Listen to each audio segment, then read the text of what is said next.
Hi, my name is Jack, and while at first I didn't believe in myths, fairy tales, or even the paranormal, but what happened to me changed my way of thinking about the world.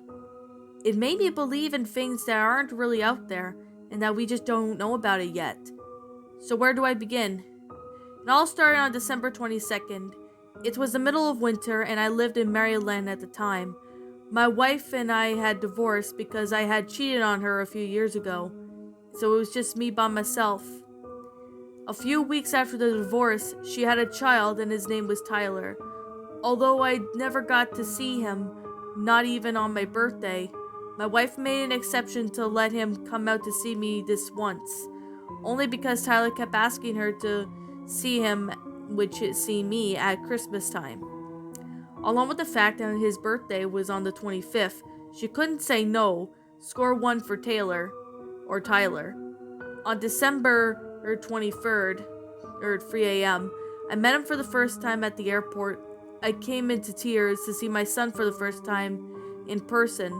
Just was one of those moments to where I can't help myself. He had the yellowish brown curvy short hair and his eyes were dark brown. He was breaking out with a few pimples on his face. He must have already hit the puberty stage, obviously.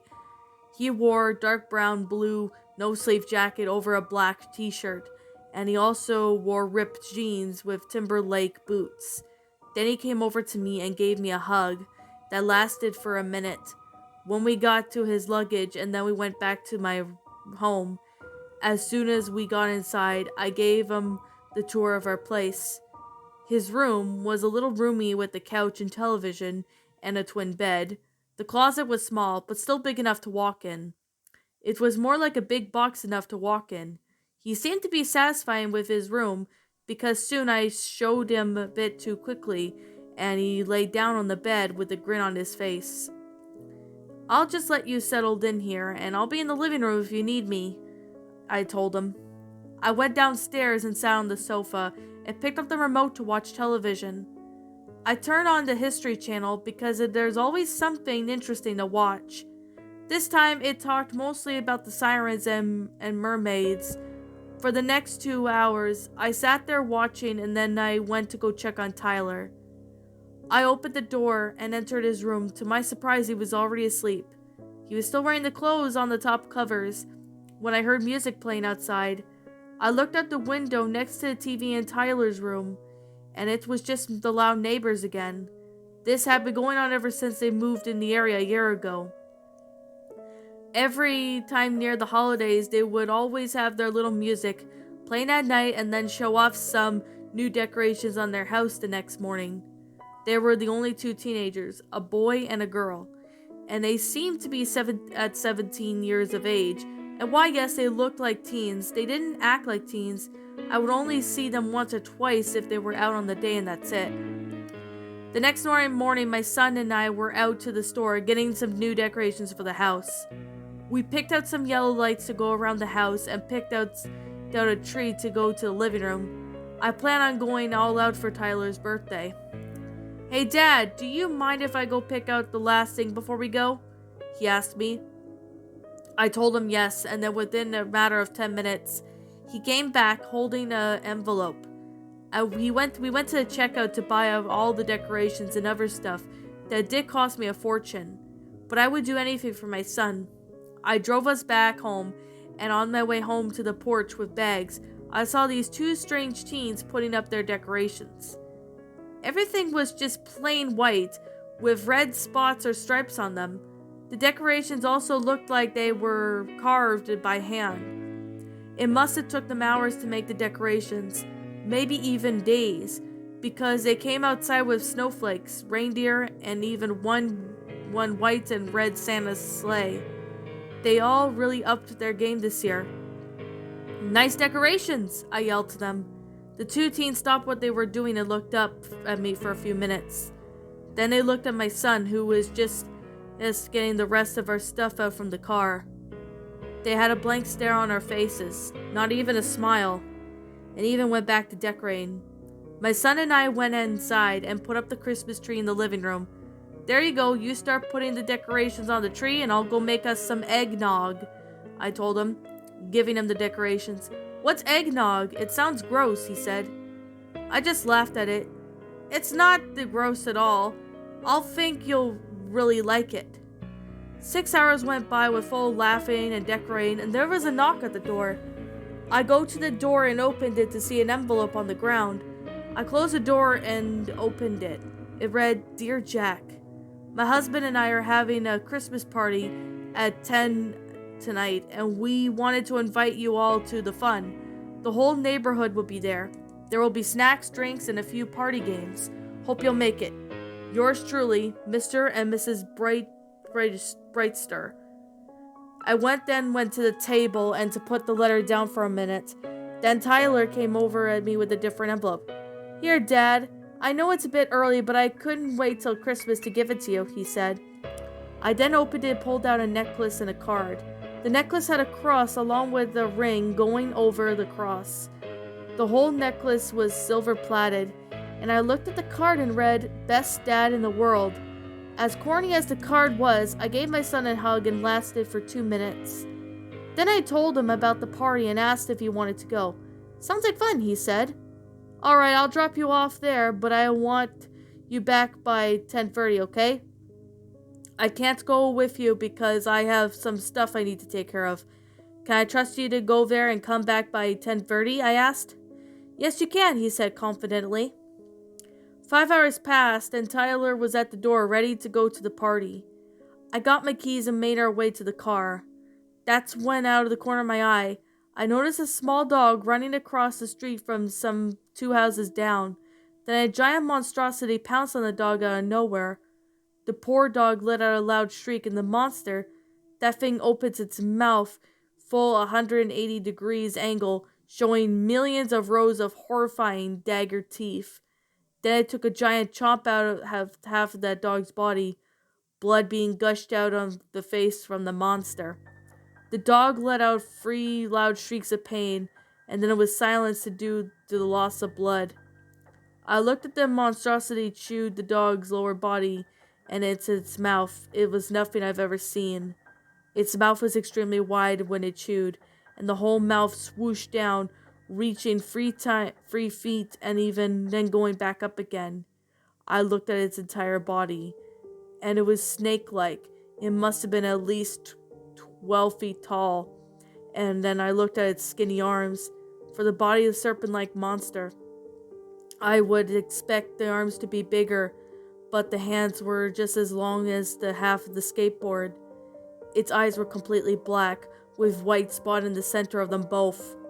It then stopped eating and let out a monstrous yell and stood up almost taller than me, and then as it was standing, the rest of its body stiffened to the ground, making the whole monster move out of sight. I was so disgusted by what I had just witnessed. I quickly grabbed my son's wrist and pulled him inside and told him, Son, I need you to shut and lock every door and window in the house. Right now. He went upstairs to do so, and same with downstairs. A few minutes pass and my son comes downstairs. Dad, what happened? I couldn't tell him what I saw, so I fought as fast as I said, Well, I figured that since it's our first time I've seen my own flesh and blood, it's most likely going to be the last we could spend some time together. Now, we could play a board game just to get to know each other. He gave me a blank stare for a moment and I said, Okay. I think I saw a Monopoly game board upstairs somewhere. I'll go get it. I gave Tyler a small grin and then went upstairs. When he was gone, I looked through the blinds to the window to make sure that horrific thing was gone. But I saw were lights from the party Mr. and Mrs. Brightstar were having. My son comes back downstairs with a phone in his hand and excited on his face. Dad, take a look at this. It's so cool I caught it on my phone, Tyler said. He gave me his cell phone to look at the video. Then it rambled on about his findings. He said that 2 giant serpent-like monsters were going back and forth to our neighbor's house to the Brightstar's house, where the party was being held. He also said that each time that they would sliver over the fence of Brightstar's house empty-handed, then come back with 2 motionless people being held in his arms, going back to our neighbor's yard, where the two strange teens were living in. He also said that something happened there 3 times, and while he was upstairs for the whole 2 minutes, the fourth time he saw two serpents stop at the fence of Bright Star's house and look directly at him, as if they were looking into his very soul. They then turned their heads to a full 180 degrees without their bodies moving the same way. Then both of them gave my son a giant smile. It was just bigger than their face, and their eyes glowed bright red. After their little display of horror, they jumped out the fence to go to the back, where they were doing there before. I looked at the video, my son. But of course, Tyler caught it on his phone, and I saw what made me shiver just looking at it. Everything on the phone showed me everything my son just told me. Also, knowing that there are two sorts of things in this neighborhood, and just seeing that way it looked at my son, I just didn't know what to think. To think that those things would come after my son, no, I can't even imagine such a thing. I would rather die than let one of those things take my son away from me. I needed some time to think about what I was going to do. I told Tyler to go watch TV or something, and to keep the phone with me for a while. He didn't seem to mind that at all. Hours had gone by with me watching the video over and over, and my mind was asking to myself, why were those things here? And where do they come from? And what there were plans? These questions were spinning around my head like a tornado. I didn't know what to do. I couldn't call the cops. They would just laugh right in my face, and if I told them that there was two serpent monsters in the area. I definitely couldn't tell my ex, because that's just one headache that I don't feel like having right now. I guess all I could do was keep an eye out until the whole thing blows over. December 24th, Christmas was just one day away, and the gifts for my son were already under the tree. Tyler was asleep in his bed, so I decided to go ahead and make a good breakfast for him to wake up to. I pulled out a good cookbook, which passed down to me from my mom. I came from a family of good cooks. All of our family recipes were kept in this very book. I flipped through a couple pages until I found lumber chunk in breakfast. It then said on the page of the recipe was made by my great-grandmother, but a year was smudged when I didn't know when it was made. It looked like a good idea, so I grabbed some eggs from the fridge and pulled out some pancake mix and pulled out some OJ from the fridge as well. Then I pulled out some 2 pans and started cooking. I guess the sound of sizzling eggs woke up Tyler, because I saw him come down the stairs, wearing nothing but some jeans, no-sleeve shirt, rubbing his eyes. He didn't say anything for a few minutes. Then he asked, "What's for breakfast?" "Pancakes, sausage, and eggs with bacon and OJ," I told him. He then sat down on the couch and picked up the remote to watch TV. After a few minutes of cooking, I have breakfast set at the table. "The food is done. Come and get it," I said. Within a second, Tyler was at the table, gobbling down all the food in his plate. I didn't think I'd even see him chew his food first. Suddenly, there was a knock at the door. I went over from the table and opened the door. It was Miss Brightstar, and she had tears streaming down her face while giving me a look of sorrow in her hand as she held the CD. "I'm so sorry for your loss, Jack," she said. "My loss? What are you talking about?" I said. She just looked down at the CD and handed it to me. I thought she was joking, so I started to chuckle. "Oh, I get it. Haha, a joke. Nice try, Miss Brightstar," I said playfully. She then lifted her face back up with the still same expression on her face and said, "I found this in my mailbox this morning, and when I went to play with it, it showed me your son being brutally tortured by those horrible creatures. I'm so sorry." I quickly smiled and then laughed it out again, and turned around to see he heard that my son was at the table eating breakfast. But when I did, no one was there. I saw the food was still made on the table, and the tack was still hot, as if it had never been touched. The TV was off and the remote was still on the couch, just the way I left it last night. It wasn't as if the last 2 hours I spent with my son this morning, never seeing what happened. The smile quickly turned into a frown and then looked back at Miss Brightstar and snatched the CD from her hand. Then I went back into the house to look for my son. I yelled his name from downstairs, but no answer. Next, I said that, and he didn't come downstairs, I would whoop him with my leather belt. Nothing, not even a thump of his foot stepping on the floor, so I quickly ran upstairs to his room. He was still sleeping in bed with the pillow covering his head. Just seeing him sleeping wasn't really good enough for me. I wanted to make sure he was breathing. I needed to know if he was still on Earth, so I had to know. I then took the pillow from over his head and threw it on the floor. And then what I saw was my son. His eyes were popped out of their sockets and there was a big cut in his throat. Dry blood was all over his face. I then noticed a small folded piece of paper in his neck and where the cut was. I grabbed the bloodied, folded up paper, then it read, "Look under the bed." And when I did, I saw a note instructed that found a small gift box wrapped with blue and green wrapping paper with a little bow on the box. I took the box from under the bed and ripped the wrapping paper off, then opened the box. There was a little note that said, "Merry Christmas," and next to it, one eyeball. And that, my little pretties, was Christmas Nightmare, a Christmas creepypasta. My final thoughts on this story? I'm gonna definitely be honest, this one was actually a pretty well-made creepypasta for what it is.